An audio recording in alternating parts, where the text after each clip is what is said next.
and good evening. Not evening. Holy cow. That was totally wrong. Good morning, everybody. That's better. How about that for a seamless transition from Cord today, right? Not used to me being on time, are you? Aha. So thought I would take everybody a little bit off guard today and actually be on time. So here we are. And yes, I have internet again. My internet only went out for a little while on Wednesday night, Kendall, but it was a little bit dramatic. I felt...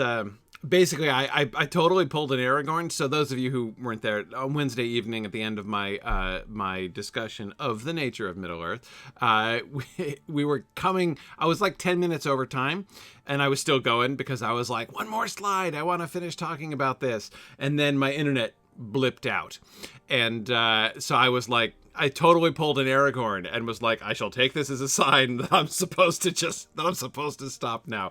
But it did make for a rather abrupt ending to class. And it's a good thing I didn't try to continue because actually my internet, I think the service people must have been doing some reboots or something because it went out like 2 or 3 more times in the next hour or two. So anyhow, good morning. That's what time of day, well, sort of what time of day it is. That's what time of day it feels like.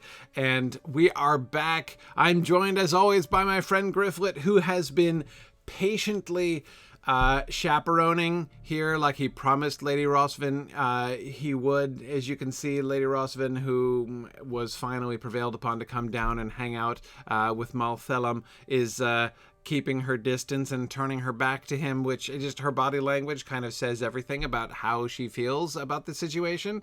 Anyway, so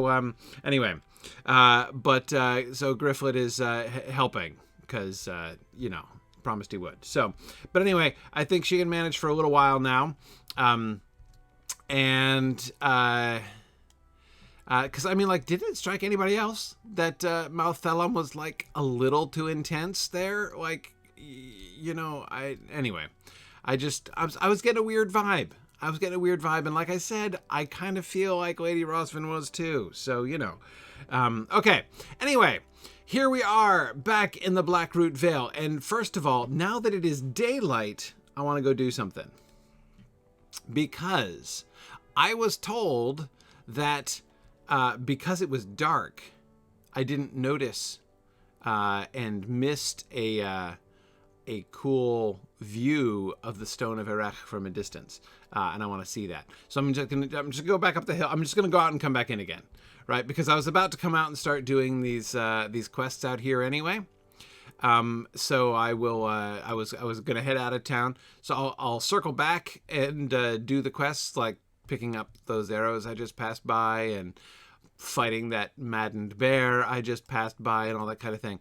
But I want to go back up to what's his face, the dude who is sitting next to the entrance, like the welcome wagon to the Blackroot Vale, and then I'm going to turn around. I'm going to come back in to the Blackroot Vale, and I want to see what I can see because I thought it would be pretty cool. So was that the Lonelands background music that was playing? Yeah, I don't know. I can't explain that.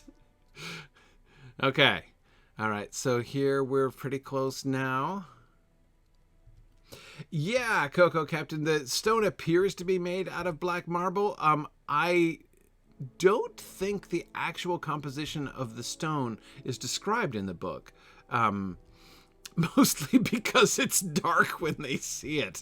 So, no eyewitnesses at the meeting at the Stone of Erech can actually see the stone at all. In fact, it's a funny element of that passage. Halberd, that's the moment when Halberd, here we are. What is his face again? Luthier, that's it, Luthier. Thank you very much. That's the moment when Halberd unfurls the standard dramatically for the first time, and it's this semi-comical passage because Halberd unfurls the standard, and it says, "And lo, you couldn't see it because it was dark." It doesn't describe it. It's like, "And lo, it was black," and you couldn't make out what was on it. So there's this dramatic reveal of a thing that you can't see. which is, as I say, quasi-comical. Not really comical, but suspenseful in any case. I've always found it just a little bit funny. And wow, okay. Yes, indeed. Oh my goodness, that's as prominent as you like. Wow, a gigantic marble bowling ball on a hill cannot be hid. So there it is. Okay, so this makes it super obvious, right? Why the black circle of the Stone of Erech is the symbol of this region, right? Because holy cow, there's no escaping this. The Stone of Erech dominates this whole valley. Yikes. Now, of course, this is a thing that they did in Lotra. This is kind of the famous example, actually, of this general trend, which you can see in many, many places. And I've talked about this lots of times in many occasions before. The tendency to make things much bigger, just to expand the size of stuff in the Lord of the Rings. And I've talked with the developers about this. This is a self-conscious choice that they've made. And I totally understand it, because basically if they depicted the things exactly as they were described in many, not all cases, but in many cases, on screen it would not look very impressive. The Stone of Erech is impressive because of like the aura and sense of it when you're there, not because you can see it from, you know, a mile away across the valley. In fact, it's about, as Chris Pearson said to me when we were talking about this, if you depicted it as exactly the size that it is, it's about like 4 feet across, basically, which is still a pretty big pet rock to bring on board a ship out of Numenor. But nevertheless, if they depicted it half buried in the ground, so it's even more buried in the ground than that is, but it would be before, he said it would look like a coffee table or something, you know. So yeah, so there are all kinds of examples. Yes, high ceilings in the Hobbit houses, Shazbot. That's exactly right. There are lots of examples, and so what they've done here is to make it big, very, very much bigger than it actually was described in the book. And I think in this case, they've done a really good job of achieving the effect that they, I believe, are looking for, which is they want it to have a similar effect in the game. They went not for faithfulness to detail, exact detail that's described, but faithfulness to the effect, right? When you see the Stone of Erech, you're supposed to be struck with how strange and eerie and otherworldly it seems, right? And I think that is the effect of seeing that. I mean, it's obviously unnatural, right? I mean, when you see it from a distance like that, it's like, what is that huge marbled black sphere, which cannot possibly have come from anywhere around here? You know, what is it? Who made it? Who set it there? It is an eerie, alien-looking thing.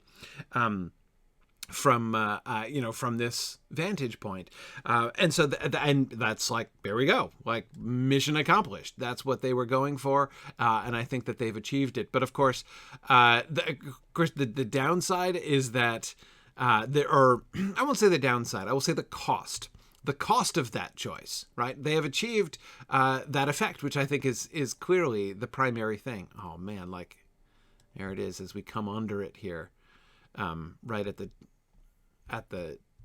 okay, so it's slightly obscured by pines, but still, man, yeah, it's just looking down at you everywhere you go. Again, as they say, no wonder they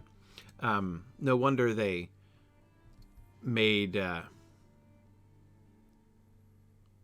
oh no, is okay, so this guy didn't look especially maddened, but I guess he is. I mean, really, he's just kind of hanging out, but I suppose if we take it as read that he's maddened in some way. Anyway, so yeah.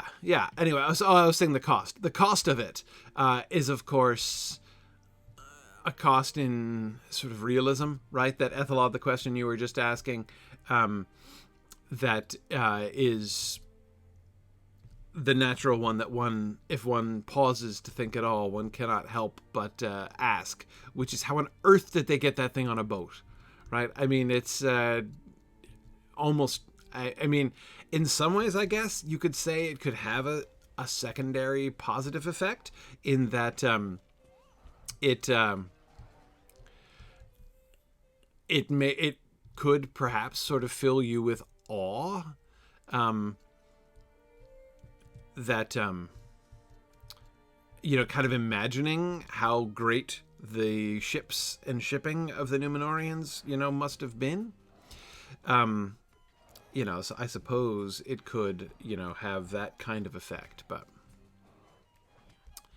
Alright, so here we are fighting some maddened bears. Okay. There we go. So frenzied creatures. Are the deer frenzied also? No, I don't want just for the beast slayer deed. I guess it's bears, huh? All right, well, as long as we're here, might as well. Okay. Kendall, I doubt local kids climb on it. I doubt they do. I mean, Stone of Erech, right? It's going to be super creepy.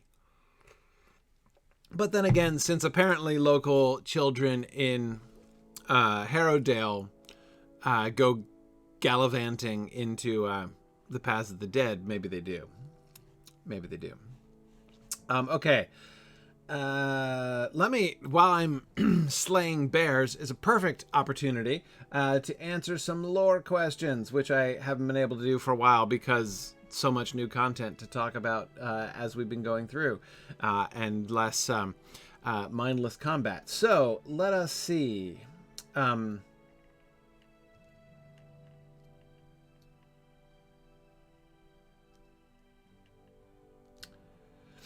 Okay.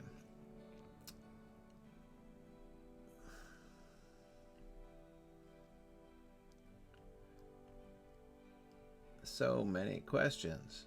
My goodness.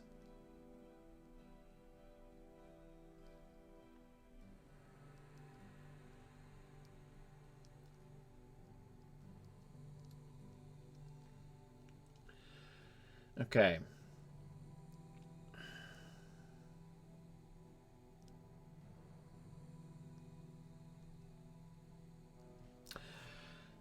All right, let's see. Let's start with Kendall's question. Kendall, you had asked a while back, in The Return of the King, Gandalf seems quite concerned that Frodo and Sam are going to Mordor through Cirith Ungol, but we never find out what path Gandalf would have preferred if there was one. Does Tolkien ever indicate any other ways into Mordor, or were they just going to yeet the hobbits over the gate? I think the yeet the hobbit plan is possible. Not really. Yeah, so that's it's a really interesting question. Because, so for those of you who don't remember exactly what Kendall's referring to, oh, already dead, huh? I just got to make sure they're frenzied. You know, that's my prerequisite for bear slaying here. Right, so when Gandalf hears from Faramir, so this is a frenzied deer. Here we are. Maybe I can one-shot the frenzied Vale Hind.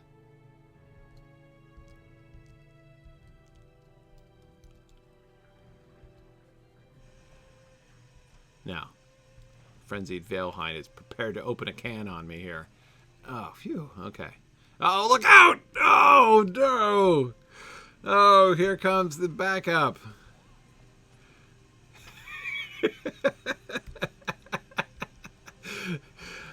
You know, like a deer running in from off screen to attack me will never not be funny. Like, it's never not funny. Okay. Anyway. back to Kendall's question. So again, you'll remember the passage. You may remember the passage in The Return of the King, when. Oh, darn it! Sorry, I'm bleeding from buck wounds here. Okay, the passage in The Return of the King when Gandalf hears about Cirith Ungol, and he comments on it to Pippin later. Cirith Ungol, why that way? Right? You know, this is what he says to Pippin, as he's obviously concerned about. He's obviously concerned about their choice of path, and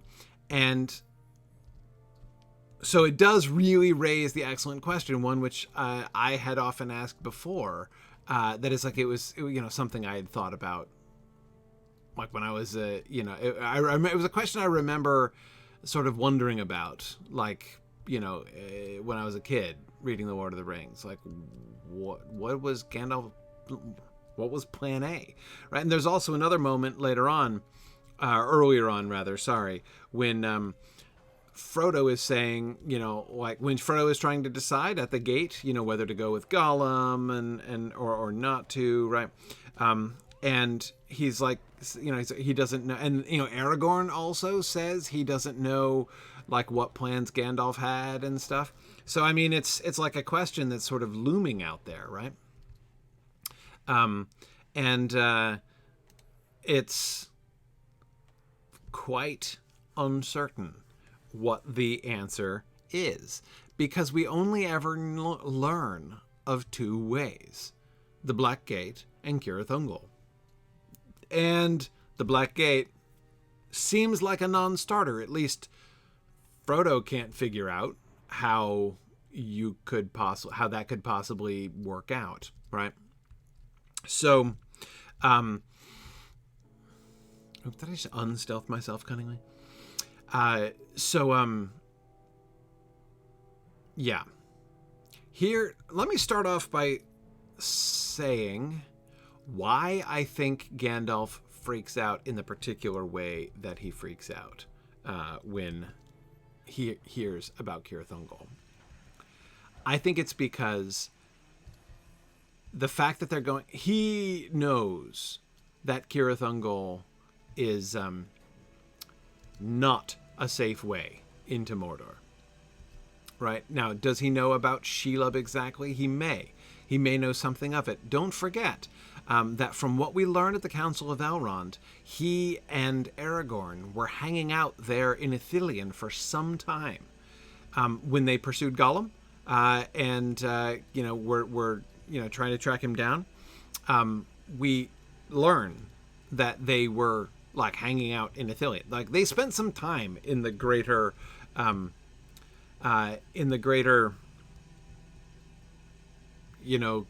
Ungol region, right? I don't know that doesn't necessarily mean they explored, Morgul Vale and Cirith Ungol, but anyway, they've definitely been around the area enough so that I would expect Gandalf to have some notion, of some notion of some inkling about what's going on, right? I was waiting for that. This Vale heart and I could only peacefully coexist for just so long before it would come to blows between us, apparently.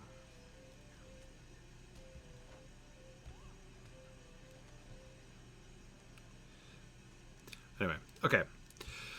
So, yeah.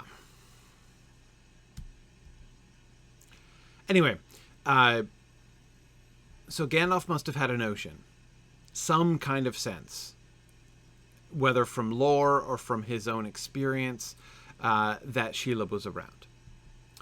But I don't think it's the mere presence. So, I don't think his response is like, under no circumstances should Cirith Ungol ever be attempted. I think the point, instead, is Gollum. He learns that Gollum is leading them to what he calls a safe path into Mordor. And Gandalf, hearing that, knows this is a betrayal. Gollum is planning to betray them. Faramir suspects it too, remember? Right? Faramir suspects that Gollum is up to no good. But he's not sure. All he knows is that, like, you know, as he says to Frodo, it has a very evil name, and men of lore will blench when you say the name. Like, it freaks people out, right? That's all he knows about it. Gandalf presumably knows more. And he feels confident. It seems that he feels confident upon hearing that Gollum is leading them to Cirith Ungol. It's like a tell to him. He knows at that point that Gollum is actively planning to betray Frodo. And that's why he's so freaked out. Because, of course, by the time he's heard it, the treachery would already have happened, right? So that's why he's so freaked out about it. But that does not, Kendall, answer your question. At least that's my reading of why Gandalf is so freaked out about it. But that does not, Kendall, answer your question of what would Gandalf's plan A have been. And I have two answers to that question, neither of which is very satisfying. But let me hand in some quests here first, and then we'll move forward. Uador. Hey, you're welcome for the arrows. That wasn't very hard. The deer was fairly fierce, though, so I'm glad I was able to take that danger upon myself and not subject you to it. Calegdal, right? You were the one who was concerned about the animals. Oh, hey, we've got conversational prompts. What can you tell me about the Vale? I can tell you that it has always been a good place to live. But of late, there have been some troubling things happening. Folk have seen strange lights in the distance, and it is said that the dead stalk from the mountains and bear great enmity for the living. Really? The dead are stalking, huh? Is that what that guy's watching out for? Dead folks? What can you tell me about Gondor? I've only begun to gamble here. You are a stranger indeed if you know little of Gondor. The kingdom is very old, older than I could say, and has not been ruled by a king for many hundreds of years. Steward Denethor rules in Minas Tirith, but to my knowledge he has never come to Morlod. A king would be no different, I expect. No king would worry himself with our troubles in the Blackroot Vale. Really? You don't think a king would ever come here, huh? Oh, the irony, Calegdal. The king will come first to Blackroot Vale, not to Morlod. He'll be busy, and you wouldn't want him to come with all of the armies of the dead anyway, but he's definitely going to pass through here. All right. I have heard whisperings on the wind. I do not know. Of death. Oh, whispers of death. Okay, sorry. Here we go. I interrupted his dramatic moment there. I feel really bad in retrospect. I do not know what has caused this madness in the birds and beasts of the Vale, but there have been strange happenings here of late. If we learn the truth of them, we may learn what has so disturbed the creatures as well. I have heard whisperings on the wind. Whisperings of death. Something like that. Okay, sorry. Trying to restore the drama to his moment that I spoiled there. Sorry, Calegdal. I forgot that you were an epic quest line and therefore had relevant voiceover. I just finished your quest later for some reason. I don't really know why. How about we finish that now? I have heard whisperings on the wind.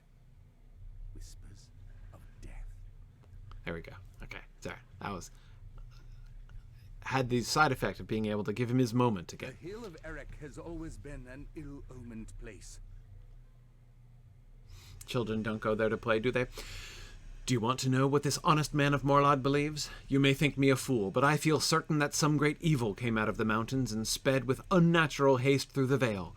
On moonless nights, some claim to have seen the dead dancing atop the hill of Erech, east of here. Is it true? I cannot speak to that, but I will tell you that no one in Morlod leaves his door unbarred when the time comes to blow out his candles.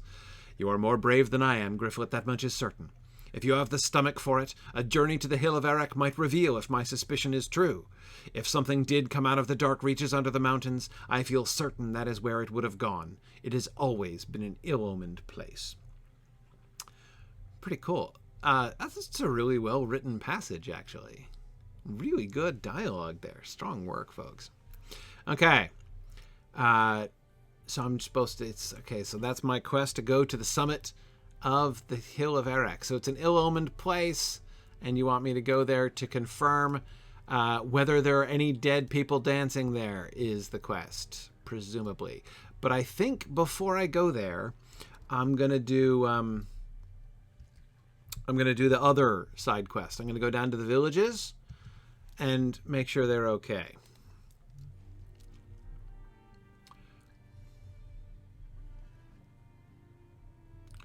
Just hang on a second. Okay, right. That's the one there. Okay, so I'm going to go down to this village first. I'm going to go down here and take a right. Fortunately, if I put on my hat of invisibility, I think the maddened bears won't attack me either, which is nice. Anyway, okay, Kendall, so I'll get back to your question. So what was Gandalf's plan A? Here are my two unsatisfactory answers to that question. Unsatisfactory answer number one is I suspect he would have opted for the Black Gate over Cirith Ungol. The Black Gate, look, it's not an easy... There would have had to be some kind of... Could he, Gandalf, have contrived some sort of disguise? All we know, I mean, remember what we do know of Gandalf. He has some experience infiltrating the stronghold of the enemy. He did it at Dol Guldur, right? He made it in. I don't think he fought his way in. I don't think that he, necessarily climbed in through a back window or something like that. So I suspect some kind of concealment of some sort was possible. That like he had something that would enable him to completely miss the village, as I just did. Apparently, there it is. Here it is. Okay, let me go back up there. Yeah, like some kind of glamour. Yeah, I don't know. I'm not sure exactly. Oh, there's a perfectly good bridge right there. Was there a perfectly good turn off the path that I missed? So, yeah, I don't know exactly what it would have been, but I think there would have been some kind of disguising possible, right? Oh, I see. Is this it? No, that's not it. Oh, it's over here. No, this is the road. Oh, there it is. Yeah, no, I just whiffed on it utterly. Okay. Now, this bridge isn't exactly concealed. Yet another excellently strong stone bridge, not designed to prevent or incommode any attack. Whoa. Are the mountain lions frenzied, I wonder? Seems to be holding it together. Anyway, so that's my suspicion of what Plan A would have been. In through the Black Gate, under some kind of glamour, some kind of like disguising mechanism, whether it be, magical or non-magical, I don't know. But that's what I suspect his Plan A would have been. Because that seems to have been, as far as we can see, his method in Dol Guldur. We don't know for sure, but that seems likely to me. So, whereas, let's go in through Shelob's lair, with like the probability of having to, deal with Shelob herself. Whatever they were would have been confronted with, at the Black Gate, like being spotted by orcs would be easier to circumvent than the attention of Shelob in her lair, right? And, even if there were something else or something more at the Black Gate, that is something more significant than orcs and trolls to have to deal with. It still probably would have been a little easier to cope with. I'm not saying fight head on. I'm saying cope with, get around, right? Than Shelob in her own lair. So, yeah, I'm thinking Cirith Ungol, definitely not Gandalf's plan A.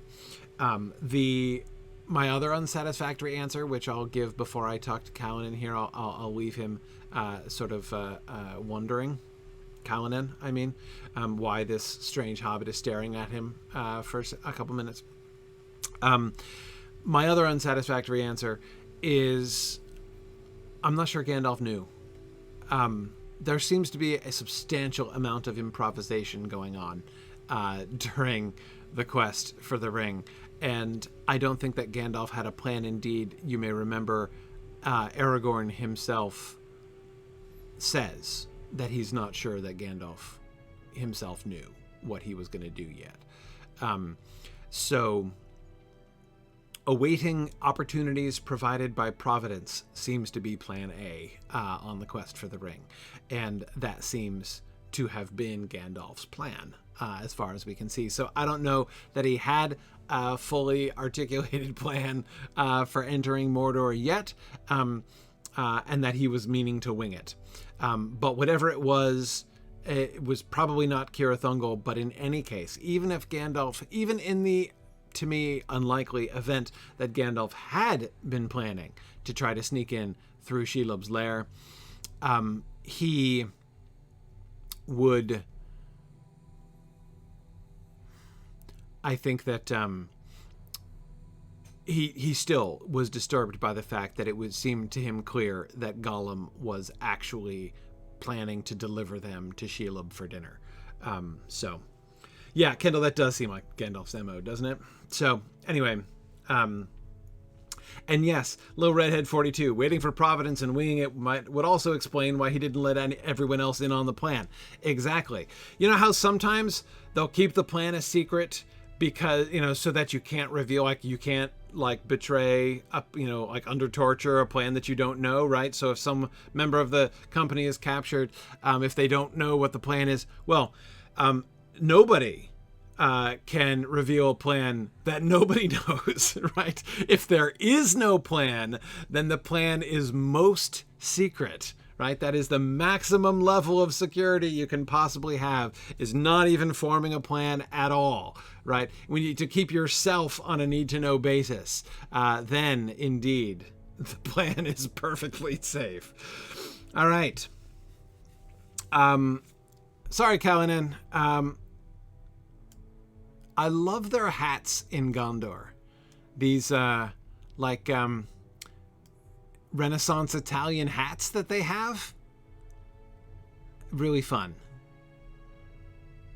And the checkered outfit, right? It's like checkered robe. Kind of cool. Kind of cool.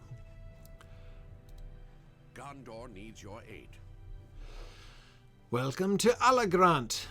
Hey, thanks. What is this now? We are but a small village of hunters, friend. If Malthellam's concern is that the beasts have grown wild, I do not believe such a thing will trouble us. However, there is another matter which may. So you're not afraid of maddened beasts here, is what you're saying. Okay. Tell me about your other matter, Calanan. Malthellam orders us to stay in our villages because of the orcs and wild animals? Ha! Well, to me there is no difference. Do you hear this, Dirion? The steward cannot be serious. You see, Gryfflet, we are hunters by trade. It does not serve us well to flee from the wild life of the Vale. Sarnir and all his talk of ghosts almost seems believable now.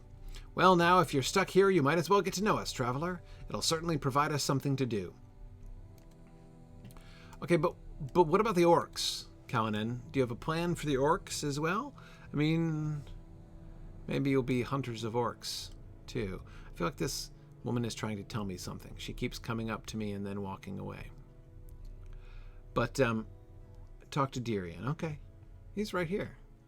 Hi, Dirion. Why don't you have a hat? Did you lose your hat?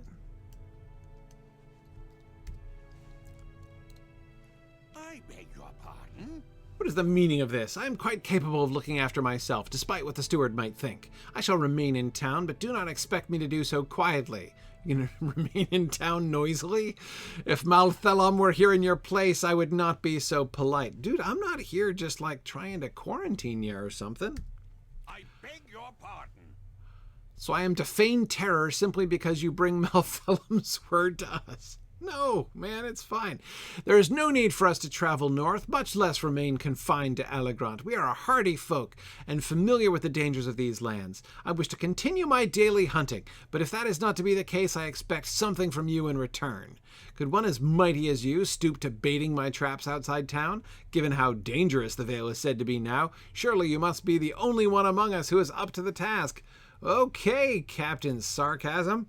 I think, all right, boy, when did I become... I guess that was the job, wasn't it? Come here and give them all the steward's message? All right, Sarnir, what do you think about this? How may I help you, friend? The others look at me as if I have lost my mind, but I know the truth. I have seen ghastly figures wandering up the hilltop at night, but I dare not approach them. If the dead truly have returned to the Vale, I fear for our safety, and know not what ills might come of their presence here. If the dead have returned to the Vale, that's very interesting. So did they used to live here?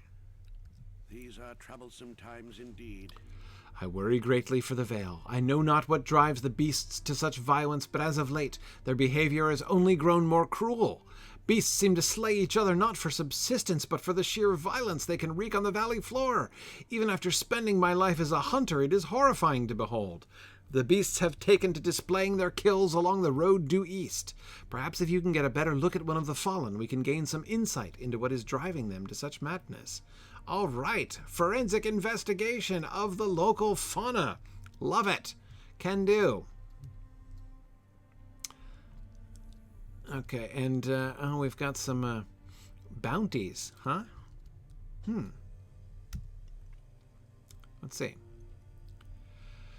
A bounty on a mountain lion of Blackroot Vale known as Tarlang's Fang. Sorry. Described as a mountain lion of considerable size and power who has a penchant for playing with his meals and invites all interested hunters to seek out Cullinan and Alagrant for more information on the beast's whereabouts. Okay. And the white stag. Really? Okay. The posted note advertises a bounty on a particularly elusive white stag, described as a powerful and brilliantly white stag, whose speed is unmatched by any in the Vale, and invites all interested hunters to seek out Dirian and Alagrant for more information on the stag's last known whereabouts. A white stag, huh? I think I'm going to shoot all my arrows after it. Yeah, exactly. We need Thorin for that one, don't we? Or maybe it's going to show me the way back to England, which I don't necessarily want. Well, we'll see.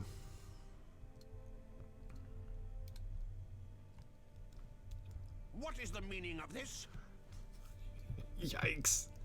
So you seek to capture the white stag? A noble goal to be certain, but one that countless others have failed to achieve.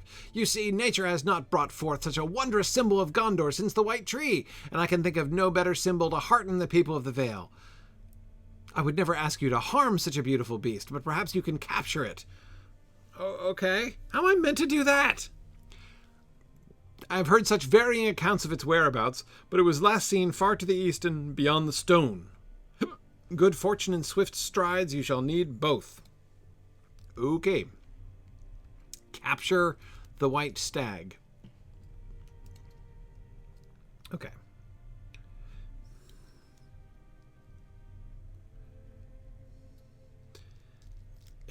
Right.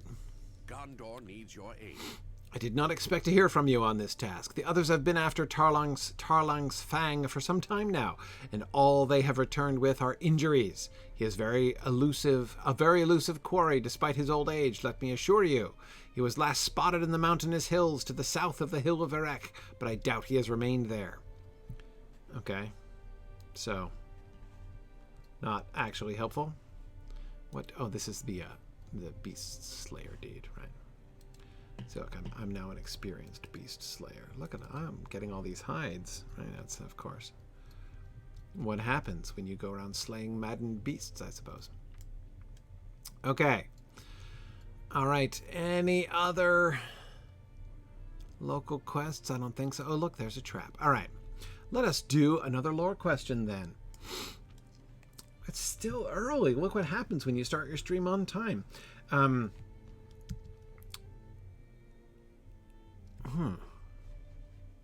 the white... Where's... Oh, we really don't have any idea where Tarlang's Fang is, huh? All right. Well, we'll see what we find in the natural course of wandering about. So let me get another question. Okay. Tony had a question. Why do you think that Tolkien chooses not to name-check Galadriel and or Celeborn earlier in the Fellowship of the Ring, even though Lothlorien gets mentioned several times? I know he invented them only when writing the Lorien chapter, but he could have inserted them in revision like Arwen. Was it just a style choice to keep her mysterious? Yes, that is my answer. That he could have name-dropped Galadriel earlier on. Oh, there's a mountain lion quest too.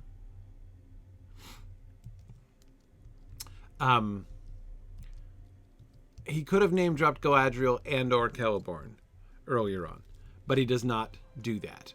And yes, I totally. The fact that he didn't invent them until later is no inhibition to that. He could certainly have gone back and added them in. Okay, yeah, gotta kill a bunch of mountain lions. Yeah, so he could have done it and he didn't. And I believe that he did not do that because he did want to, I don't know, make her a surprise mystery. And the passage that I'm thinking of, Tony, in particular, in connection with that, is the one that we just recently talked about in Exploring the Lord of the Rings. When we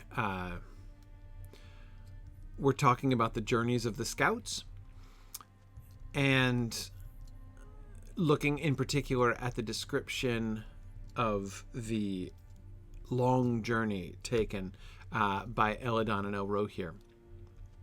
And okay, let's see. Am I still in the ballpark? Which one is the trap one? Nowhere to run? Okay. Anyway, so yes, he is very, Tolkien is very, very chary of saying too much about where exactly they went. He says they went on a long journey, and that like, and he, moreover, but he goes out of his way to emphasize that their journey was a secret and they told nobody but Elrond, what they learned and where they went and what they did. And it's, I think it's almost certain that it was to Lorien that they went, based on the description of their path. But of course, at that point in the story, we don't yet have any idea about Lorien. We don't know anything about it or about her, and that seems absolutely to be a deliberate choice there on Tolkien's part, so that the truth about Galadriel, who she is, the mysterious elf queen that lives in the forest, is going to be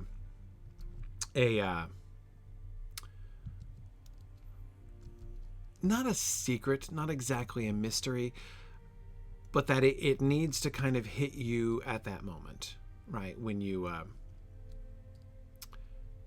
when you see it for the first time. Lorien itself. I think that Tolkien really liked the overall effect of the story when he hadn't revealed anything, like the way that when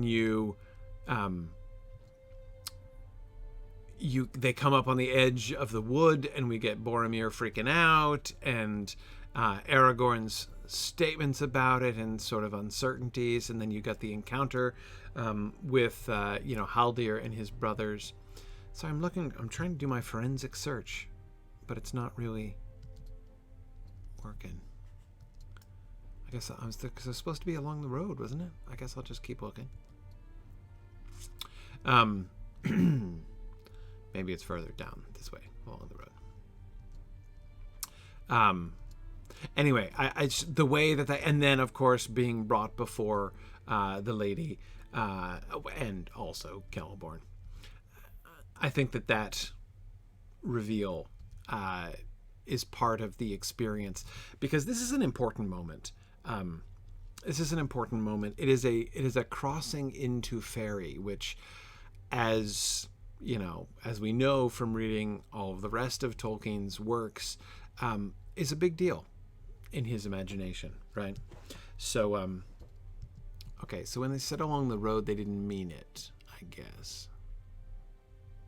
Something up here on the hill? I don't see any animal. Oh, hang on. A freshly slain bear riddled with enormous bites and gashes. Forensic investigation underway. Oh, it's a trap.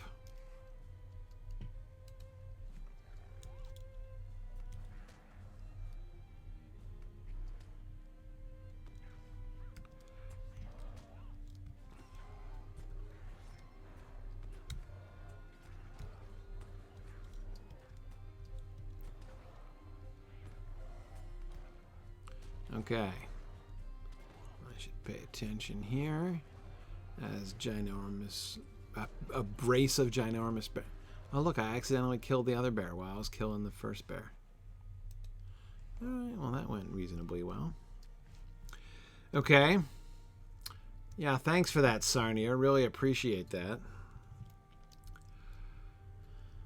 Okay, Tarling's fanging the white stag and mountain lions. So let me circle around, get some mountain lions, and head back.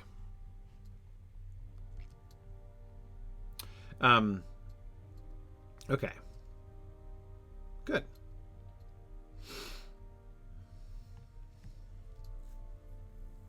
Okay, Coco Captain is asking a follow-up question. I've always wondered how the power was held in Lothlorien. Like, was it Galadriel decides and Celeborn is just kind of there to help her? Or are they equal and a real team? How does it work, basically?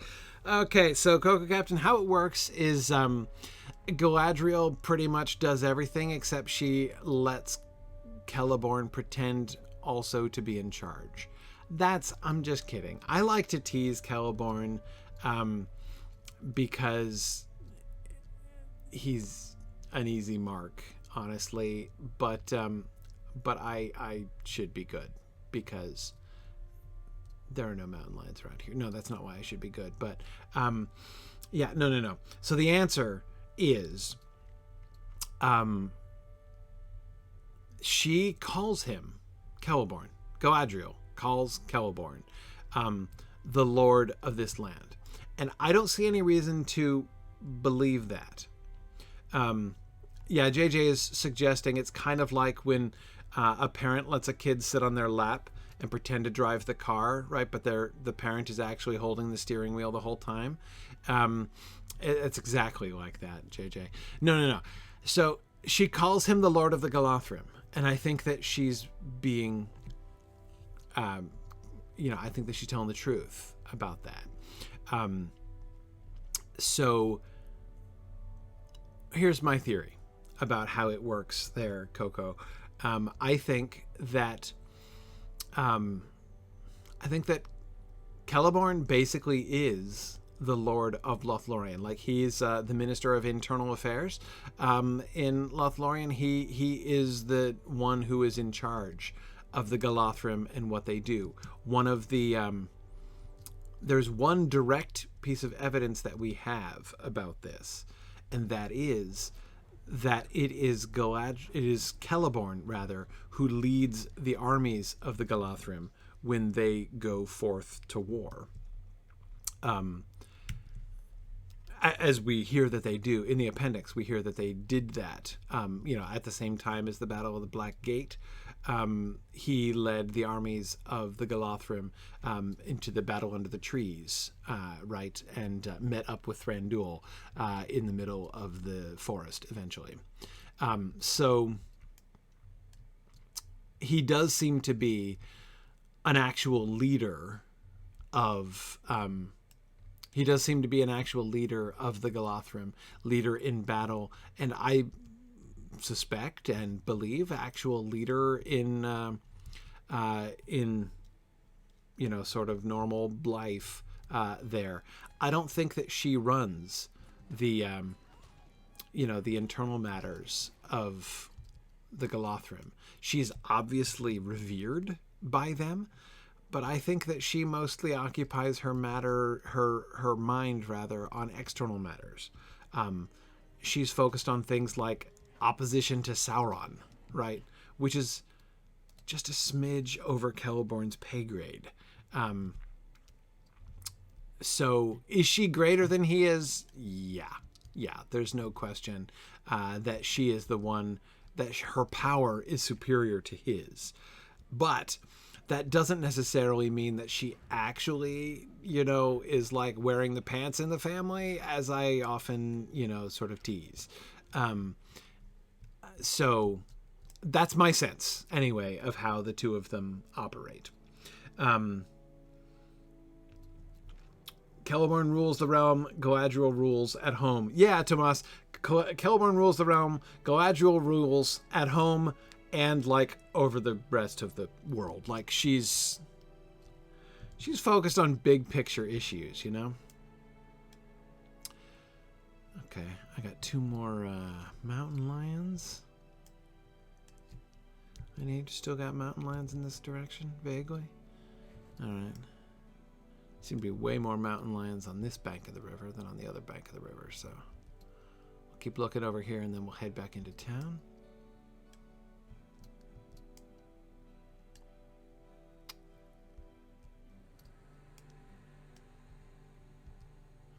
And I should have waited to fulfill the Maddened Animals quest until I got here. I could have doubled up. Okay. The late Prince Philip comes to mind. Sorta. I mean, again, I think not. I think that Celeborn is not just Prince Philip. I don't think he. I mean, in one sense, he does spend, several millennia walking one step behind his wife, but it's not the same. Prince Philip had no authority. He had no real standing of his own at all, and I think that Celeborn does. Okay. Phil was just posting this like he always does. Sorry. Rosie was asking, why do you think that all of the people in Book 1 of the Return of the King, of all the people in the Book 1 of the Return of the King, Denethor's eyes are the most talked about? Interesting. I could see this as part of the word usage survey that Rosie she's been conducting some research here into word usage in The Lord of the Rings.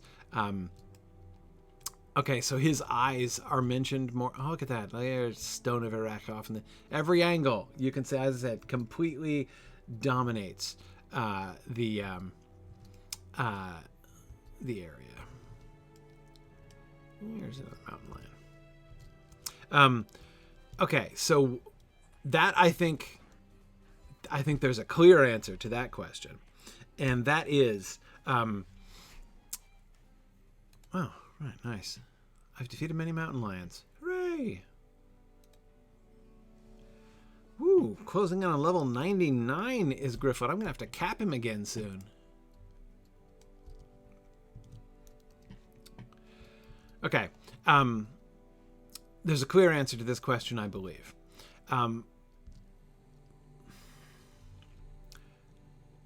Eyes.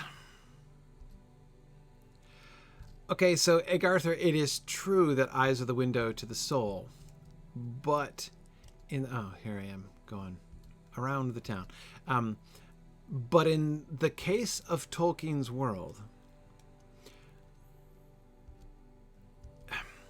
it's more about what looks out the windows than what looks in the windows.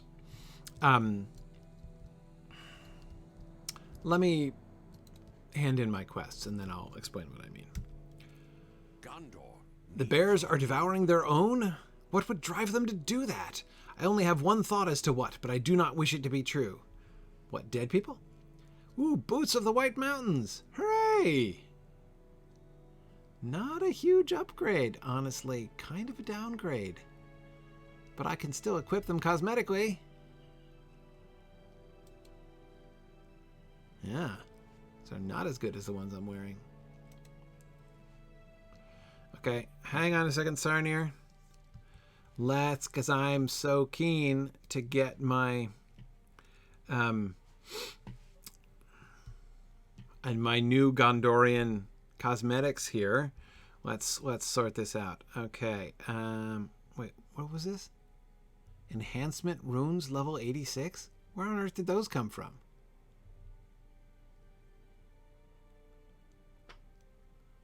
Contains runes that enhance traceries engraved. Nice, like it. On legendary items. Right, that's new ally stuff. I'm not going to worry about that right now. Okay. Instead, I'm going to worry about my cosmetic boots. No, I don't want to equip them. I want to put them on cosmetically. Can we do that? Where's my boot slot? No? Why is it not letting me equip them cosmetically? I don't understand. I mean, do I have to like bind them to myself first?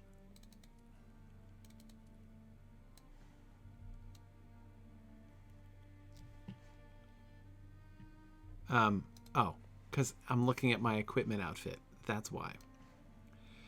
Duh. Okay.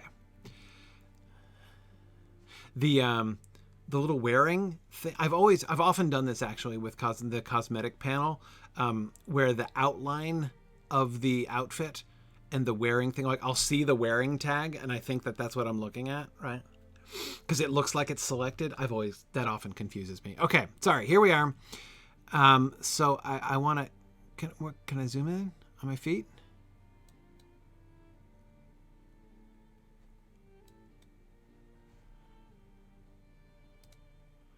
Yeah. Okay, let's see. All right. Okay. It's subtle, but boots tend to be subtle. Looking at Gryfflet's midriff. Okay. All right. All right. Good. All right, Sarnir. How may I help you, friend? The bears have been stricken with madness, and although I do not wish it to be true, I fear the dead are responsible. I don't see how you came to that conclusion. I mean, I'm not saying it's implausible intrinsically. I'm just saying what about ergot poisoning or something like that? But anyway, I have never seen such behavior from beasts in all my years in the Vale. The return of the dead must have upset nature and compelled them to harm their own. I would ask that you again travel out into the field beyond the bears you discovered and search the remains of more of these fallen beasts. Oh, you want me to get mauled by more bears is the plan, right? These are troublesome times indeed. Dirian would not have me tell you this, for he is a prideful man, but I must. Dirian's hunting dog was not here when he awoke this morn, and I fear some ill fate has befallen it. Dirian does not have family in the Vale, so his dog is the only true companion he has. I cannot help but wonder if it has gone east towards the hill, though I hope it untrue. I pray you can bring his dog home. Oh, man. Dirian's dog. That will make Dirian like me. Hi, Dirian. Ixnay on the Og Day. What is the meaning of this? It was that trying a task? You must tell me more of your adventures in placing bait on traps. Actually, no, I would rather you did not. Take these. Assuming the bait works, I can spare these coins. Ah, as he pays me scornfully. Okay, Darian. I understand. You're an angry man. You've lost your dog. It all makes sense now. Okay, so I've got the Unseen Terror. Oh yeah, that's the second bear carcass, number 2. And the dog is also fairly close. Okay. All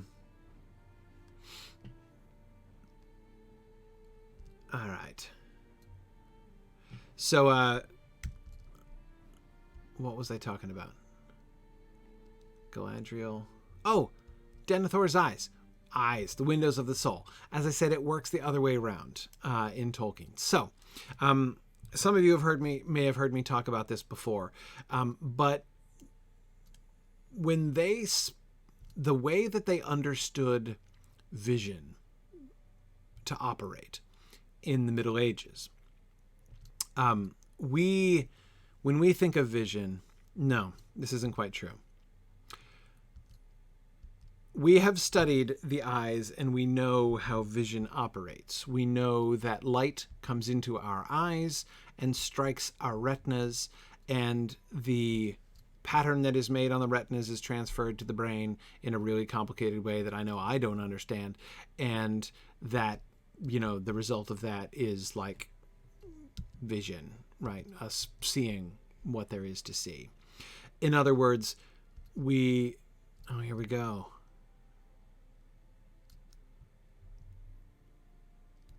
Oh, a great slaughter indeed. Search further east for signs of fallen animals. Okay. In other words, when we think about sight scientifically in the modern world, we think of it as entirely receptive. What you are doing is you are opening your eyes and you are permitting light to come into your eyes, right? And that is how you see. In the Middle Ages, that is not how they thought about vision. And in truth, it is still not how we think about vision. That's what we know to be true about vision. But we don't think about it that way any more than the medieval people did think of it. Some that bear no wounds, huh? Weird.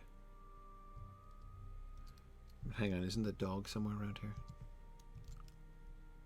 As well. Oh, look. There he is. He's still alive.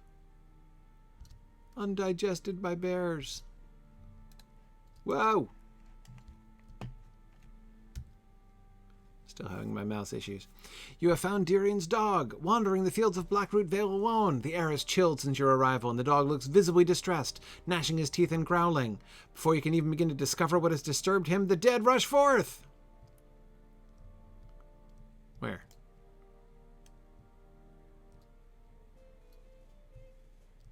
Oh. Uh-oh. They have no ruth. Fight with me, dog. Come, we shall take them together. The dead which are without ruth.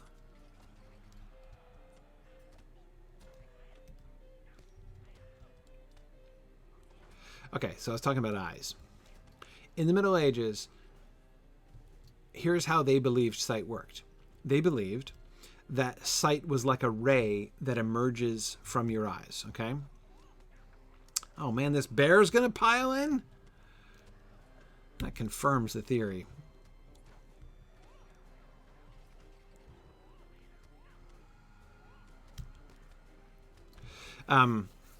So they believe that sight was like a ray that emerged from your eyes. That's how you see things. And there's lots of good reasons to think this way. As I said, do I have to accompany him? Yes, I do. I still have to defend him because, like, who knows how many ghosts might ambush this dog on the way back home. This dog is highly sought after by the dead, apparently. That's okay. We can walk, dog. There's no rush. Oh, you're gone. Okay, great. Yeah. So they always depicted, and they always talk in the Middle Ages. They always depicted and talked about sight emerging from the eyes of people. Your glances, your glance shooting forth from your eyes. And if you think about it, all of the metaphorical language that we still use about sight works in exactly that same way. That is, there's, although we know in theory it does not work that way. We know in theory that in fact it works the opposite of that way. We are not shooting something out our eyes. We are taking in through our eyes. Yet very rarely do we talk that way. Sometimes, right? Like you may stand and survey and take in a scene, right? That uses that kind of metaphorical language. But more often, that is not the case. We talk about looking out a window, looking daggers at a person. Yes, exactly. Okay. Oh, seemingly slain by fear alone, fallen creatures bearing no wounds litter the ground. Oh, can I sneak up on and backstab a dead dude? I can. Oh, that was pretty burglarious right there.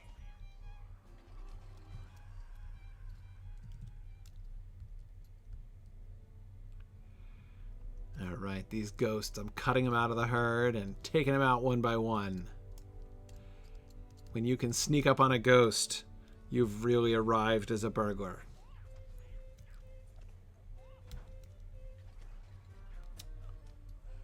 Okay, my next step, Maven, will be picking their pockets. That will be my goal, to pick the pocket of the dead. That would be a truly legendary burglarious feat. Absolutely. Okay. Good? No? Yes. Yes. Hang on. Let me... Okay. Alright, there's the dog and the unseen terror. Okay. So this was the unseen terror that I just finished. Right on. Okay. We're good.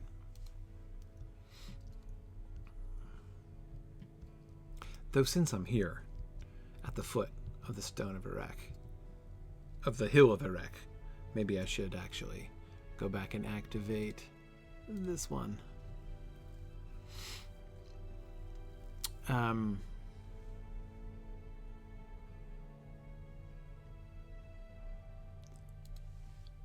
I supposed to take the road? Ooh, look at the moon. The moon over the Stone of Erech. But it's like right there, the Stone of Erech. I think I'll just go up. Am I gonna...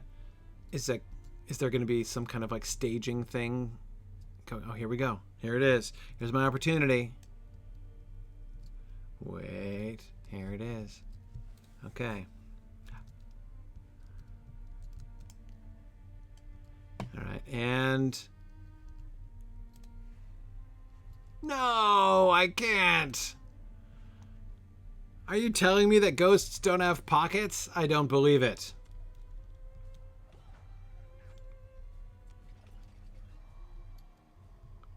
Also, did I not get a Slayer deed?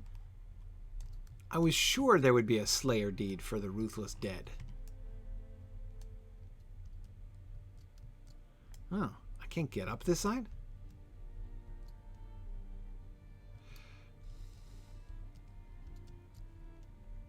Alright, I think I'm going to have to circle around anyway, so... Okay. So, like I said, almost all of the language that we still use for sight still operates on the same way. And if you think about it, if you stop and kind of examine even your own thought processes, you'll see that you still by default think this way, right? Whenever you're like, when you go to look out a window, you're like shooting your glance around the window. Around to the window. You're not like, I'm gonna poke my head around and hope that, oh, it's a warband? There are warbands here too? Whoa. Apparently quite nearby and approaching. I wonder what it is. I'm gonna sneak up and get a look. Is it a dead dude? Yep. Bunch of dead dudes.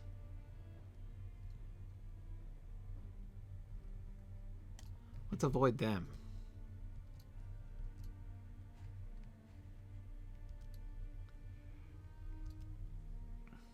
Exactly. You always look out a window.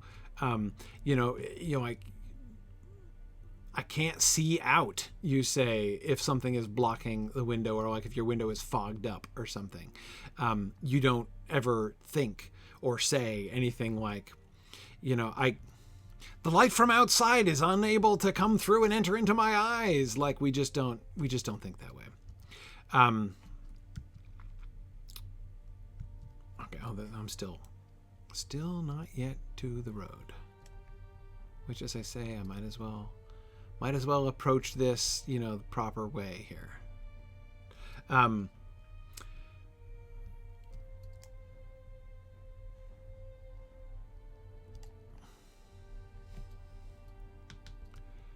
right. Where is the road? Still not to it. I'm like missing it here.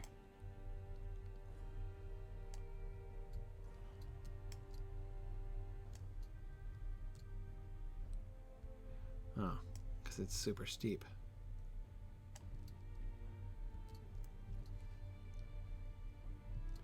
Okay. Anyway, all right.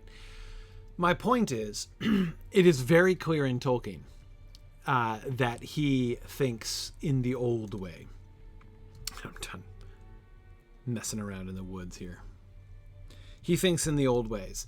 And we can see the eyes of people shooting literal light out, right? This was obvious in The Hobbit, right? When the light from Gollum's eyes illuminated the walls, like from when Bilbo was standing behind Gollum, so Gollum's back was to him, he was following him out, he could see the light of his eyes shining on the walls of the caves in front of him, right? This is not just some kind of metaphor for how intense Gollum's glance was or something, right? What an intense experience it was to stare into the eyes of Gollum. There seems to be physical light emerging from Gollum's eyes. And that's a kind of thing that we see. We know this to be true. Like, we know that this was an important element, a noteworthy element of Gollum's character from the beginning. Because of that adorable story we have from Tolkien's family. I forget which of the Tolkien boys told this story, but that one of them, I think they were sneaking in on Christopher, pretending to be Gollum in the night, and they pretended to be Gollum by coming in with two torches, right? They had two little flashlights, which like they were pretending were his eyes, right? That's how they, like, in the night pretended to be Gollum. So clearly the light shining forth from his eyes was a salient point about Gollum to his first audience. Hey, a named ruthless dead person. Maybe I should wait for him to come visit. No, he's just going to ignore me. How rude. All right, I'm going to look at the disturbed... Oh, well, they're not going to ignore me. Mortal men stood here not long ago. Their booted footprints remain. Okay, my pocketless friend. Let's do this thing.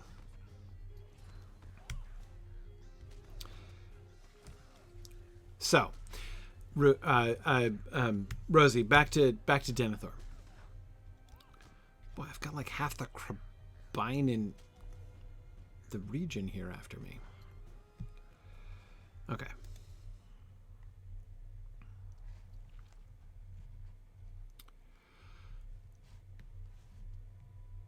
Back to well, hang on. I'll get back to Denethor in a second. I'm supposed to examine another disturbed earth patch? Okay. How about this one?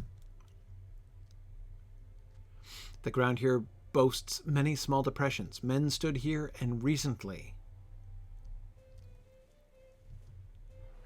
A sudden shout breaks forth. Okay, what is the bear shouting at me? Or maybe it was that bear. Which bear did the shouting?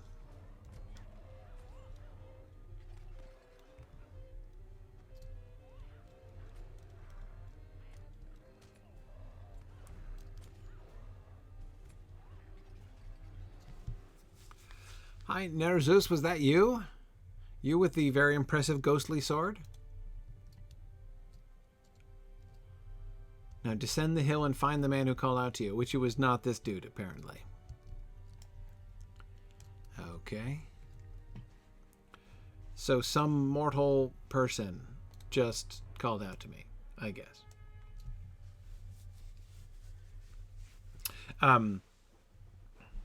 Anyhow, so okay.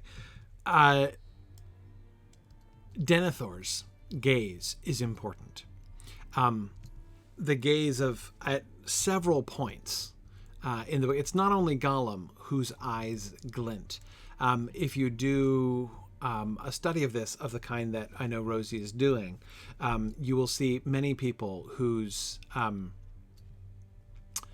gazes stab outwards. There is a clear correlation in Tolkien's world between the gaze, like the force of the gaze of someone's eyes, and their force of will. They can like hit you with their gaze. There's even that passage in The Return of the King where Denethor and Gandalf are having an intense staring match, and it's like a fencing match. It's like their gazes are like swords, sort of sparring with each other. Denethor is a very powerful character. His will is extremely important, and he is exerting his will very powerfully, very probingly in lots of places. So it does not surprise me at all that that attention is drawn to his eyes, because by that Tolkien is drawing our attention to the strength and force of his will, as he both kind of exerts his will on, seeks to exert his will on people, but also his probing, right? As he seeks to learn more of them, to see through them, as it were. Yes, Gandalf's eyes flickering when talking to Bilbo in the Fellowship of the Ring Kendall. That's exactly the kind of thing that you'll see. Light will flash from people's eyes in ways which sound like maybe that's metaphorical, but I'm not 100% sure it's metaphorical, right? You'll see that a lot in The Hobbit and The Lord of the Rings. Yeah. Okay. Rove along. Hi, Rove along. Your name is awesome, as is your armor. I can't help but feel that Swan Knight armor like this would not really suit my burglarious mission. Wigan got a set, though, and boy, is it swank. I love the Swan Knight armor. So cool. You there. What is your business here? I did not mean to startle you, but judging from your look, you have seen your own share of surprises. You may be a seasoned adventurer, but I dare say what I beheld in the reaches of the night would make your blood run cold as it did mine. From afar I heard the blast of a great horn, and then a multitude of horns echoing in echoing answer. I felt then the gathering of a great company of shadows all about the stone atop this hill. A group of horsemen stood there, and their leader was grim of face and stern of countenance. Flesh and blood treated with the shadows, and though I could not understand the words, his purpose was plain enough. The company's grim leader charged the dead with a task, and when the dawn came, they departed. I feel no shame when I tell you I hid myself as they passed, for the men of this company were as real as you or me, but in their train travelled countless shadows. This man commanded the dead to follow, and follow him they did, down from Erech, through Tarlong's neck, to where I do not know. I fear great evil has come to the kingdom I serve, Gondor that I love. Another well-written piece of dialogue. Very good, yeah. My name is Rosfin, and I'm proud to serve Imrahil, Prince of Dol Amroth. Hey, I would be too. So anyway, yeah, I am really looking forward to these different quest lines. It is completely natural and understandable that the people of Gondor would think that evil had come upon them, right? That Sauron was, that the evil one has some horrible plan afoot and doom has come unto Gondor, right? With the coming of the army of the dead and the creepy guy who commanded the army of the dead. I mean, maybe you could kind of do that math yourself and figure out that it must be the heir of Isildur who has the power to command them, but really, that's tricky. Now, a wonderful question, Kendall, but did he see the standard? Well, no, he wouldn't have seen the standard because he was hiding himself, right? Those who hide their faces before the dead are not going to see the standard of the king of the dead who rides before them, right? So even in the daytime. Okay, anyway, sorry. Rove along. He has marched for the White City with a company of knights and more than 500 men-at-arms. Imrahil has, not Aragorn, yes, to defend it against all enemies. I and several of my order he commanded to remain in the service of his daughter Lothlorien, who rules now while he is gone. Her safety is paramount, and I and the other Swan Knights who remained would die to defend her, but we are sworn to obey her commands. She sent several of us from the city to protect her people in the Vale and in Lamadan, and we could not refuse. So I came to the Vale, and beheld the scene I have reported to you. It seems Lothlorien was right. There is danger outside the walls of Dol Amroth, and the Swan Knights are needed here too. Not just Swan Knights, brave adventurers too, as I deem you to be. Follow the dead southeast through Tarlang's Neck, and help any of the people of Gondor that may have been endangered by their passage. I will remain to aid the people of the Vale, but I value your help, my new friend. May the people benefit from our friendship. What a friendly guy. We've just met, and he's already like, we're BFFs. An interlude. I know little of the dead and count myself lucky. Who can say what drove them to meet with that curious company and its grim-faced leader? You know of this man. I can see it in your face. Are you willing to speak of him? Okay, let's do the interlude. Woohoo!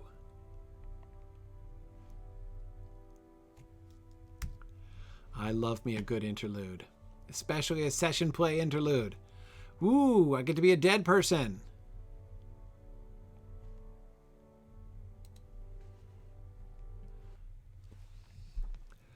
This is great.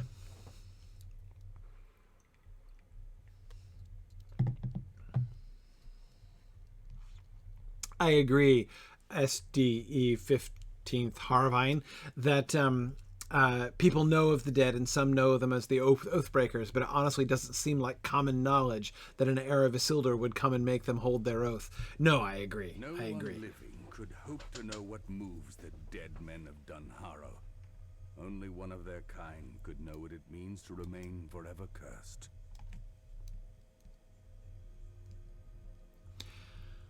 Okay, I've got the mountain on my big old belt buckle. I've got this big old like WWE belt going on here, which is cool. And I think I've got the mountain on my shield. Yes, I do. Okay. The Dwimmerberg. Is that the Dwimmerberg? It is, right? It's not Erech. That's the Dwimmerberg that's on my... is the mountain in question. Hey, if I'm a ghost, can I... I'm still not inside that darn city. Oh, I recognize just where we are. The place where I couldn't get in. Is one of my skills float upward and over walls and into Ghost City?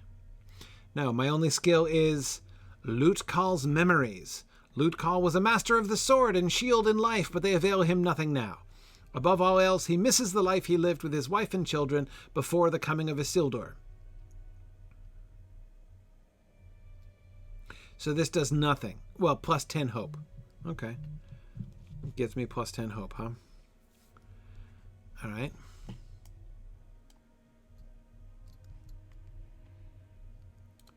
Hey, Tenval. What's up? Years have... Oh, yeah, let's we can do better than this. Come on. Years have no meaning beneath the mountain for the likes of you, but even so, you hold the memory of a time when the passage of day and night mattered. A new feeling has crept into your being, but you cannot place it. Tenval senses it too. Something feels different in the dark, Lutkal, he murmurs, and you know it is true. The chains of our curse bind us and blind us. Nice.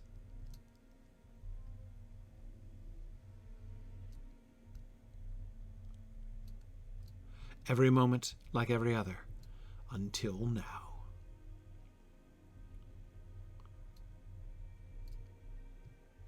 Hell, how are things, Dugden? Still dead, I suppose. The heavy silence beneath the mountain remains unbroken, a held breath beneath the still waters of time, an expectant hush. Dugden feels it too.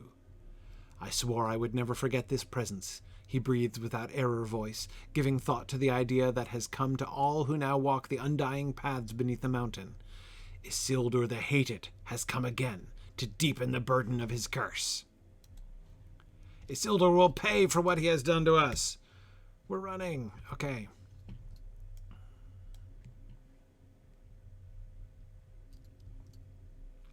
He who cursed us approaches. It is not he, says Drugat. And yet this man is descended from hated Isildur. His blood is anathema to us. He is not alone, and now they approach. Looking good, Aragorn. And Legos and Gimli and Halbarad. Men of the mountain, I can feel your presence. I seek no treasure. Keep your secrets. All I ask of you is this. Delay me not, and then follow. I summon you to the Stone of Erech.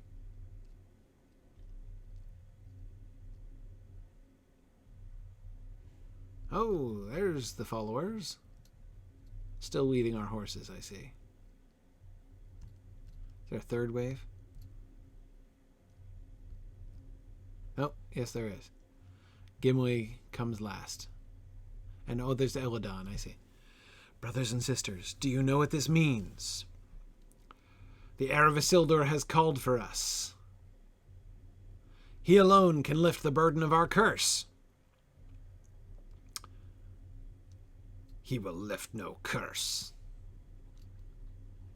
You seek redemption? You seek it in vain. There is only one that can forgive our treason. I speak of Sauron the Great. Not following your reasoning there. I will not compound our errors and our sins. If this man of Isildur's line calls me, I will follow him. I will not follow this man or any other. I will follow our true master. Stand with me and we will be rewarded for our long service. Oh, man. So we come to a parting of the ways, oh dead folks. Oh, and there go the ways parting. Okay, so far it's 3-3.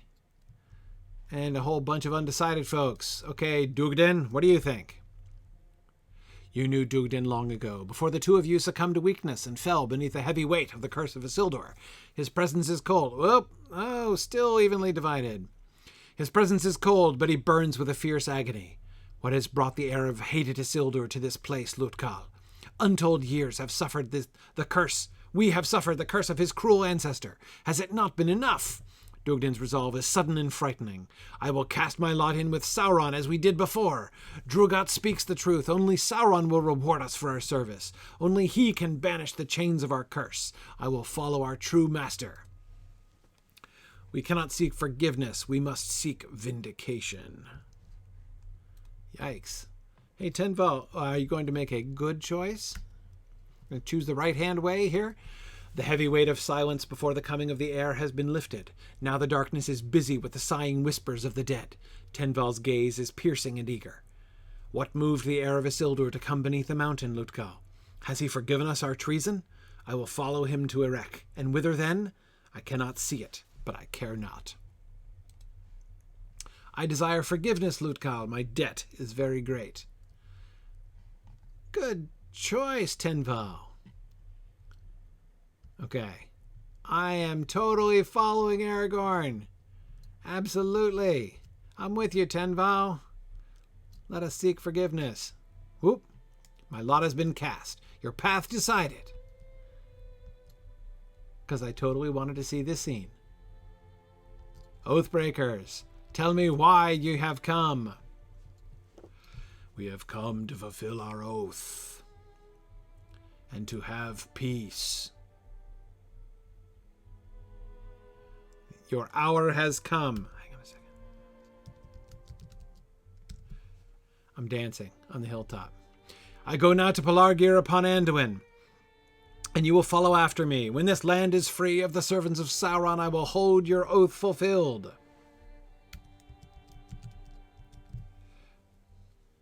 For I am Elessar, heir of Isildur, and I can give you peace.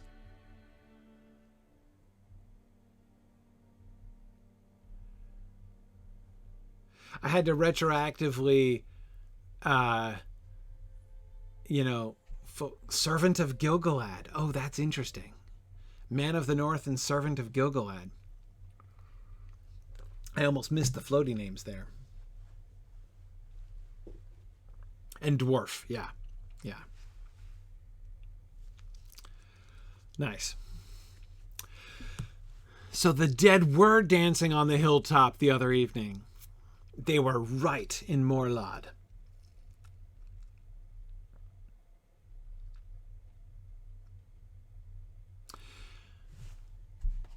Ooh, look at all these quests. Oh, Fall Festival and such. Decline. I'm just going to decline the warband, hoping it will stop popping up. What do you think, Rovalong? I am unsure what this meeting means for Gondor. But I know it will be significant. Let our own meeting be as timely, but let it signify only good fortune for the kingdom I serve. You're awesome, Rovalong. You're like one of my favorite NPCs now. Can we have more conversation? No. Okay, it's just if I want to repeat the interlude. Which I kind of do, because I'd kind of like to see what happens to the other dudes, but I can't do it right now.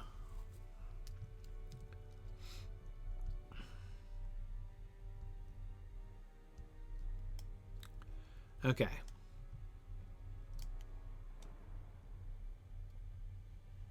All right, well, next time it pops up, I'll decline it permanently. Okay. Just seems so absolute, you know what I mean? Okay, hang on, just checking here. What's my other... Path of the Grey Host. Discover the Stone of Erech. Oh, these are in a strange order. Okay. All right. I shall follow the Grey Host. All right, so you want me to travel southeast through Tarlong's Neck into Lamadan. That sounds good, except no. I got things to do here. I'm still busy. I got to go back, hand in my quest at the town. It's getting late, but I still got a little bit of time.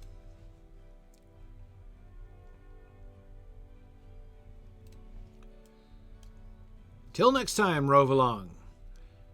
Continue to rove along. Even dead people can't see me when I'm wearing my invisible hat.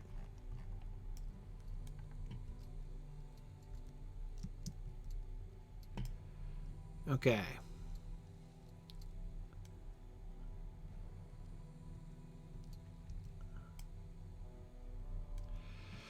So, what happens to the Oathbreakers who choose not to come?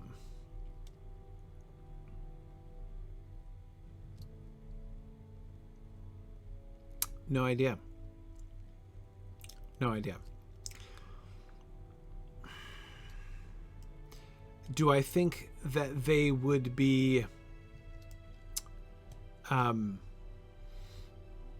they would be destroyed when Sauron is destroyed? No, because their ghost-like state does not depend upon Sauron, right? I mean, Sauron is, when Sauron is destroyed, when he's not destroyed, but when Sauron's power is broken, then the things that are maintained by that power stop.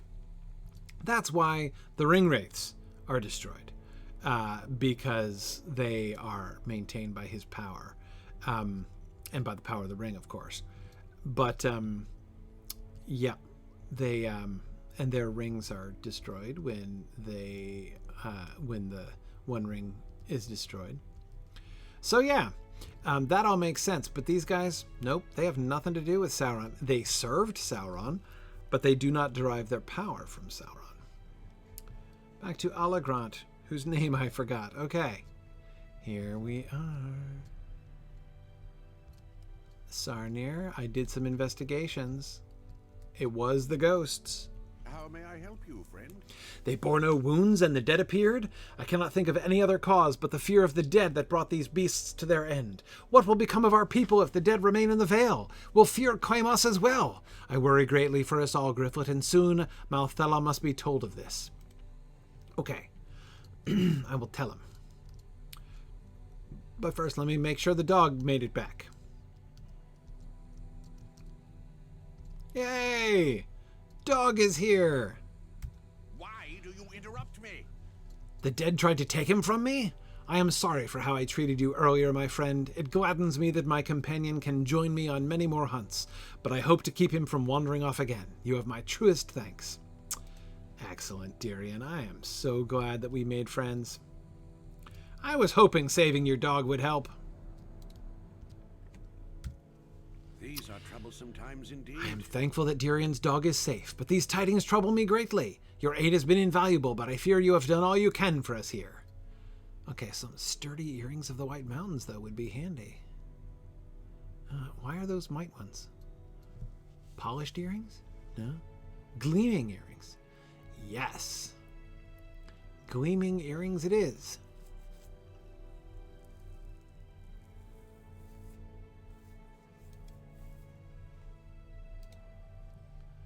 Woohoo! Needs your aid. Level 99.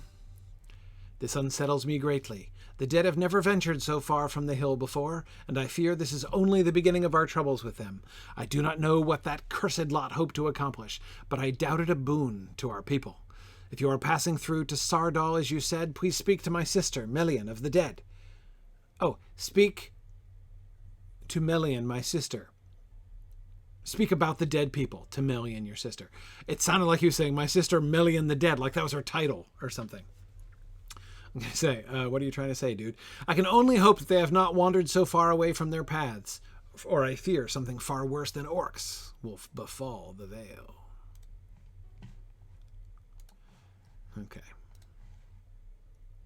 Hang on. Let me do my earrings before I forget. There we go. All right. Nice. Big ol' upgrade. What did I get? I got something else? Enhancement runes level 86 incomparable. So I leveled up and got more LI stuff that I don't understand. Okay. Cool. Appreciate that. I think I'm going to get to level 100 and then I'm going to freeze him. Because it goes up to level 100 here in Gondor, right? I don't want to gray out anything, but things were still blue. So I think they'll be... I'll check them as I go. I need to go back to... I guess I should go to the other town first.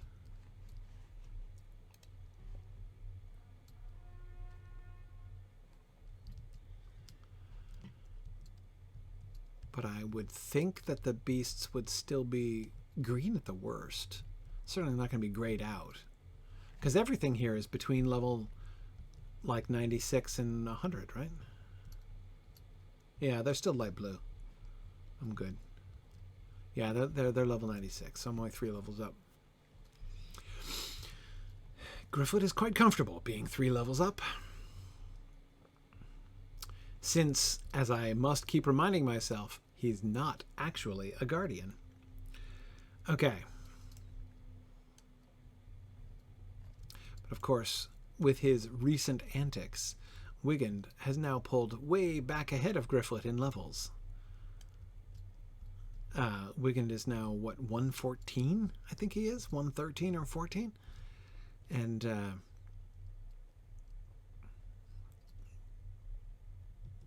Gryfflet will take a little while getting there. Is this the turnoff that I'm looking for? Oh. Not necessarily. But where does this go? It is a turnoff. Who lives up here? I'm going to learn the new allies soon. I really am. I really am. Ooh. Orcs. Huh? Huh. Better put on my invisibility hat. Hello, my fellow orcs. Yeah. Camps of the enemies, huh? This is Tingobel. Oh, this is Tinkerbell. Right. This is the town that got conquered by them, and everyone was mad. Whoa. What do we have here? A mine?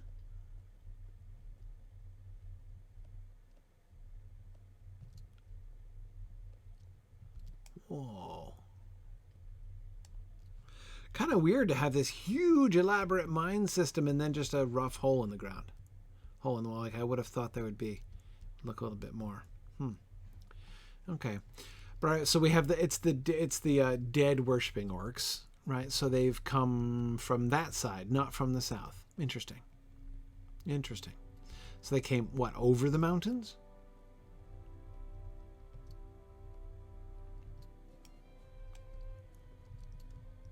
All right. Well, good to know. That's where Tinkerbell is. Yeah, I figured there were going to be quests for this area. That's why I didn't linger or, attack anybody or anything.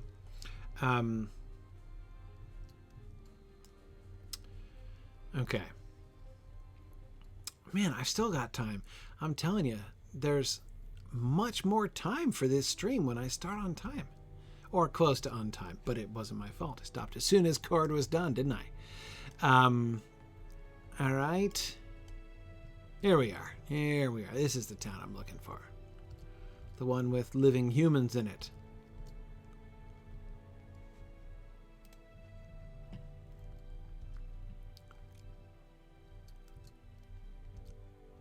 Lancrath. Hi there, everybody. I'm looking for Melian the Dead. I mean, no, she's not really called Melian the Dead. I don't want to speak words of ill omen. Oh, everybody's named. We got Tingobel refugees here. Tingobel. I know. The folk of Tingobel ran into some troubles in the mine. Oh, they came out of the mine? How awkward. Where's, Does she not live here? As the river runs?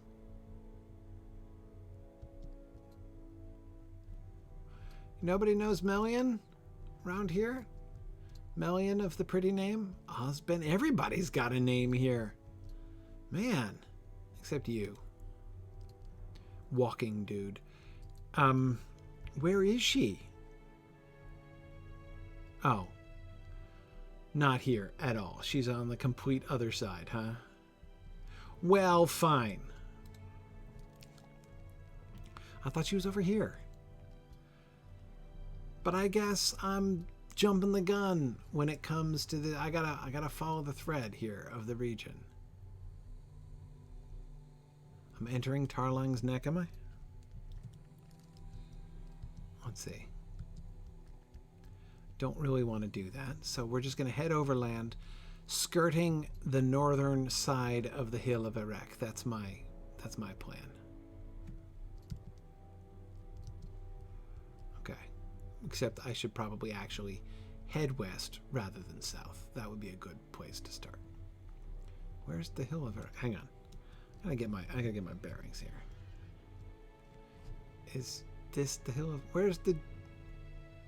I'm looking for the giant stone as a landmark. Okay, never mind. Can't see it from here, I guess. Alright, but I'm doing fine. If I stay on this course...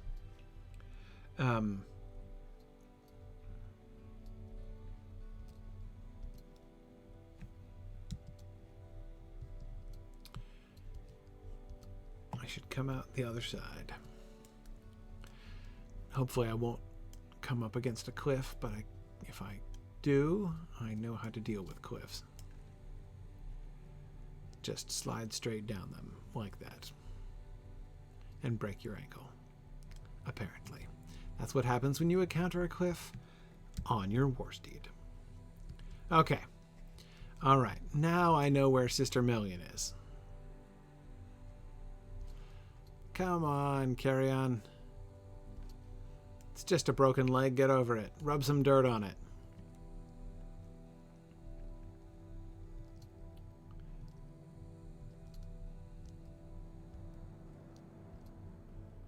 Okay, there we go. Now here we are, heading south from... Why can I not ever remember the names of the village? Agrant, or... What was it called? The village I just was in, that I finished all the quests for? See, I wasn't going to ask if Melian has a girdle because that seems like a personal question, and I don't want to get things off on the wrong foot by seeming to pry into her undergarments when I first meet her, because that could be weird. Like, it could get weird pretty fast, but I do admit I was wondering the same thing. Hey everybody, it's Sardol! Great! This is Sardol, just the place that I was looking for. Glad to be here. Okay, and there's Melian, indeed. Alagrant. Yeah, I'm never going to remember Alagrant. Alagrant and Sardol. Great. Alagrant.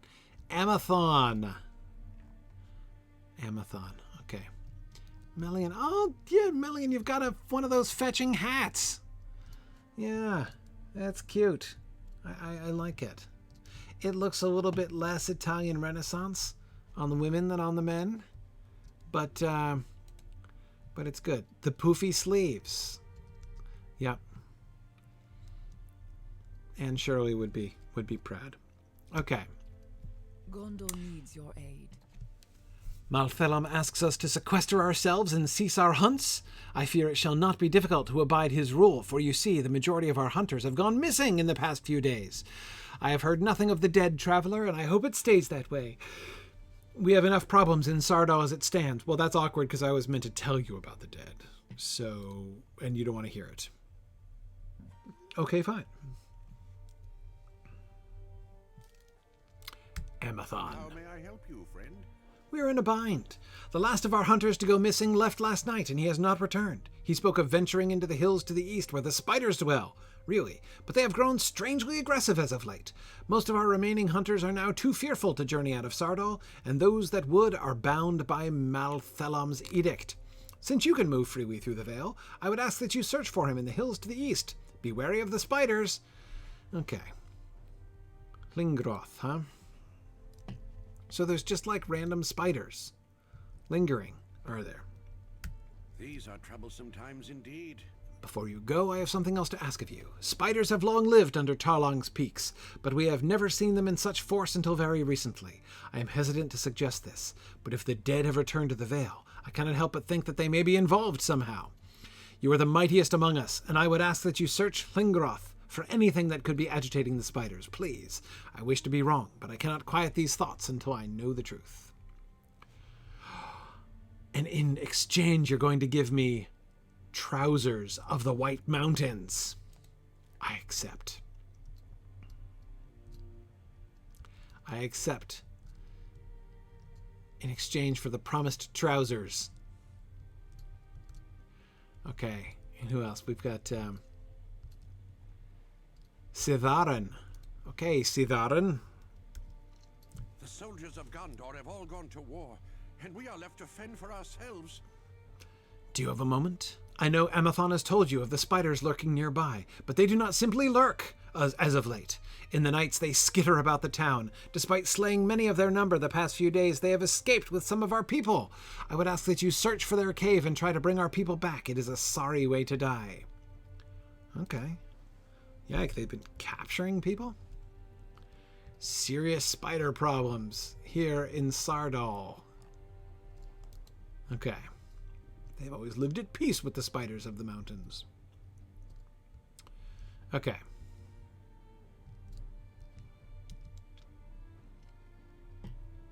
So was this the other town that the steward told me to...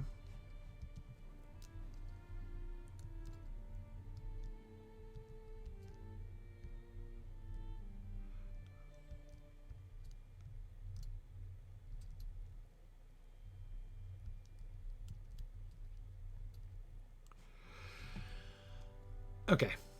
I should probably end on time as well today, so that I can not be dashing out like a crazy person trying to get to my son's school before he's done. So I'm going to end here today. Thank you, everybody, for joining me. So I will not, unfortunately, be here next week. Next Friday is Baymut Day. I'll be traveling to California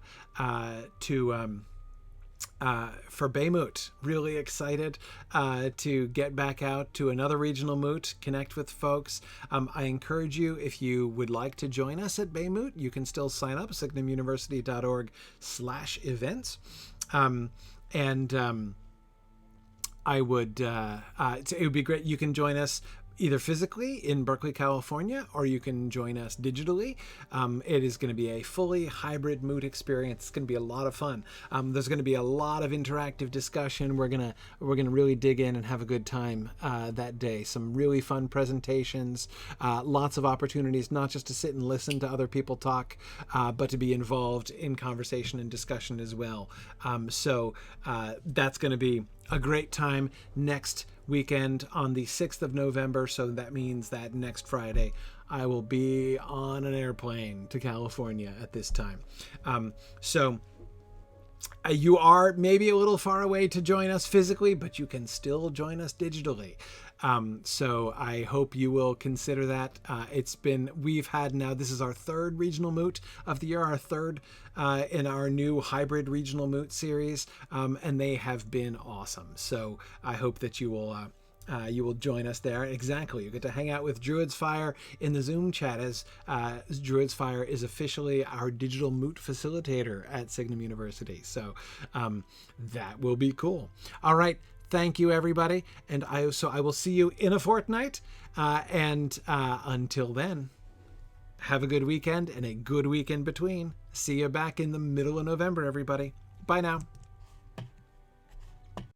Thanks for joining in on my rambles around Standing Stone's brilliant digital adaptation of Tolkien's world. If you enjoy these adventures, please consider supporting this and other entertaining educational programming by donating at signumuniversity.org/fund.